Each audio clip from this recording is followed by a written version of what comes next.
आजही अनेक घरामध्ये एक वाक्य ऐकायला मिळतं, मुलगी लग्न करून सासरी गेली, आता वडिलांच्या मालमत्तेत तिचा काय हक्क? पण कायदा खरंच असं सांगतो का?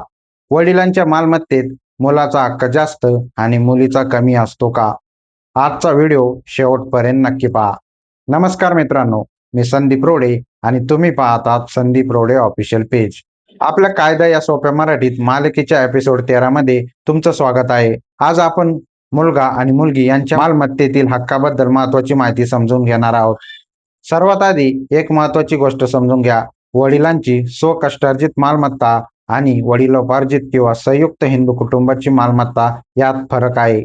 म्हणून मुलगा मुलीच्या प्रत्येक मालमत्तेवर नेहमीच समान हिस्सा असं एकच वाक्य प्रत्येक प्रकरणात लागू येत नाही. वडिलोपार्जित मालमत्ता किंवा हिंदू उत्तराधिकार कायदा 1956च्या कलम 6 मध्ये 2005 मध्ये महत्वाची दुरुस्ती करण्यात आली.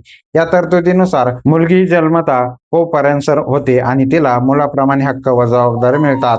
सुप्रीम कोर्टाने विनीता शर्माच्या प्रकरणात मुलीचा हा हक्क जन्मसिद्ध असल्याचे स्पष्ट केले. म्हणजे केवळ मुलगी आहे किंवा तिचं लग्न झालं आहे म्हणून तिचा हक्क सरसकट संपत नाही.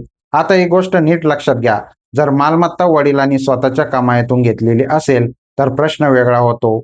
वडील जिवंत असताना त्यांच्या स्वकष्टार्जित मालमत्तेवर मुलगा किंवा मुलगी यांना प्रत्येक परिस्थितीत जन्मतः हिस्सा मिळतोच असं नाही. आणि वडिलांची वसियत न करता निधन झाले तर लागू वारसा कायद्यानुसार मालमत्तेचे वाटप होते. हिंदू उत्तराधिकार कायद्यानुसार मुलगा आणि मुलगी हे क्लास फर्स्ट हेअर्स मध्ये येतात.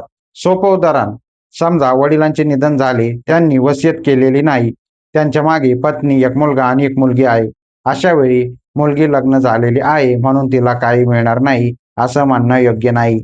लागू वारसा कायद्यानुसार मुलगी कायदेशीर वारस असू शकते. मुलगी लग्न करून सासरी गेली म्हणजे तिचे कायदेशीर हक्क संपतो हा गैरसमज डोक्यातून काढून टाका.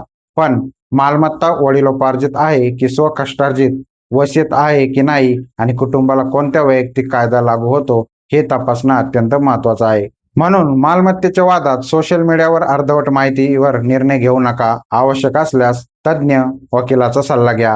ही माहिती महत्वाची वाटली असेल तर व्हिडिओला शेअर करा. पुढील एपिसोड 14 मध्ये आपण बघणार आहोत, वडील जिवंत असताना मुलगा किंवा मुलगी मालमत्तेत हिस्सा मागू शकतात का? हा एपिसोड नक्की बघा. धन्यवाद.